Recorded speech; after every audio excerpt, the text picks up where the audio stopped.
Selamat pagi semuanya.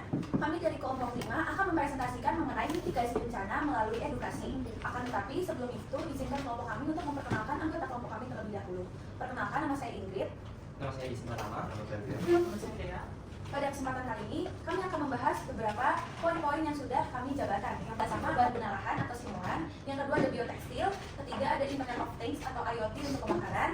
4, sistem deteksi dini kebakaran lahan dan hutan. Dan yang terakhir yaitu rumah tahan gempa atau RTG. Yang pertama, terdapat sistem simulasi perubahan guna lahan atau simulan. Yang pertama, bencana yang dimitigasi yaitu banjir, longsor, kekeringan, dan kebakaran. Selanjutnya, cara kerja teknologi. Yang pertama, terdapat pengumpulan data, yaitu dengan penggunaan lahan dan peta bencana sebelumnya. Kemudian ada pemodelan dan simulasi, yang dimana perubahan lahan dari tahun ke tahun ini akan disimulasikan terlebih dahulu untuk dilihat apakah selanjutnya ada resiko terjadinya bencana. Dan yang terakhir yaitu membuat kebijakan seperti penentuan zona aman dari bencana. Dan lembaga-lembaga yang terlibat, yang pertama ada Kementerian ATR atau Agraria dan Tata Ruang, kemudian BRIN yaitu Badan Riset Inovasi Nasional, dan yang terakhir yaitu BIG yaitu Badan Informasi Geospasial. Selanjutnya ada biotekstil. Biotekstil ini adalah salah satu teknologi dalam penanganan bencana, yaitu untuk bencana erosi dan tanah longsor. Nah, biotekstil ini bekerja dengan tanah-tanah yang berada di lereng yang curam ini dilapisi oleh lapisan biotekstil yang merupakan bahan serat kayu. Nah, di dalam biotekstilnya akan ada lubang-lubang yang akan ditanami oleh vegetasi seperti tumbuhan, seperti itu, sehingga bagian lereng ini akan bertahan dan akan mencegah adanya longsor dan erosi. Nah, untuk lembaga yang terlibat itu adalah Kementerian Pekerjaan Umum dan Perumahan Rakyat atau Kementerian PUPR. Nah, selanjutnya adalah Internet of Things untuk bakaran atau IoT.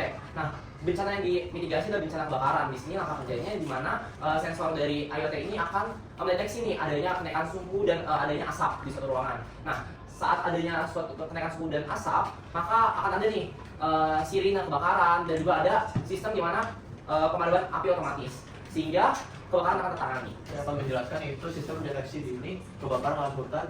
Jenis bencana mitigasinya itu kebakaran hutan. Langkah kerjanya adanya pemasangan sensor di beberapa wilayah yang rawan terjadi bencana kebakaran untuk mengetahui tingkatnya suhu partikel asap. Yang kedua, jika sensor tersebut mendeteksi adanya peningkatan suatu partikel asap yang akan menimbulkan kebakaran, maka akan mengirimkan sinyal peringatan dini. Yang ketiga, adanya petugas pemadam yang memadamkan api sebelum membesar. Lembaga yang mengawasinya adalah lembaga kementerian. Ini ada rumah tahan gempa. Bencana yang dimitigasi adalah gempa bumi.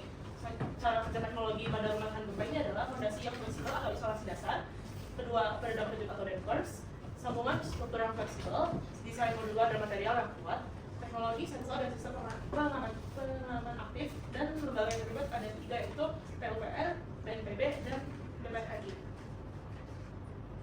Sekian presentasi kami akan membuka sesi tanya jawab. Apakah ada kelompok lain yang ingin bertanya? Kelompok 2 bertanya dari keempat atau kelima ya, 4 atau 5 teknologi yang telah kalian jelaskan tadi, menurut kalian teknologi mana yang paling efektif dalam menanggulangi bencana dan berikan alasannya kenapa?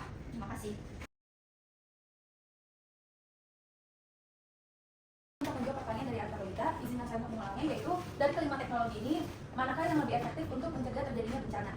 Akan dijawab oleh Zeno. Oke, dari kelima teknologi ini semuanya ini efektif untuk menangani bencana, tapi ada proporsinya masing-masing. Untuk misalnya simulasi lahan, ada rumah tahan gempa, ada kebakaran hutan, itu semuanya ada proporsinya. Ya, ada teknologi untuk menangani bencananya. Tapi kalau misalnya menurut kelompok kami yang paling efektif adalah sistem simulasi perubahan guna lahan. Kenapa? Karena sistem simulasi dapat mensimulasikan nih wilayah-wilayah yang rawan, sehingga dapat dihindari nih wilayah-wilayah yang rawan itu. Sudah? Apakah Artalita sudah menjawab pertanyaannya? Baik, terima kasih atas pertanyaannya. Untuk akhirnya izinkan saya untuk membuat kesimpulan sedikit. Jadi kesimpulannya adalah seiring dengan teknologi dan pengetahuan yang berkembang, tentu adanya banyak sekali pencegahan dari mitigasi pencegahan bencana alam, sehingga perlu adanya pemahaman teknologi daripada individu dan generasi muda agar penanganan bencana dapat lebih masif lagi dilakukan. Sekian presentasi kami. Mohon maaf jika ada kata-kata yang disengaja, kata-kata lain disengaja maupun tidak. Terima kasih.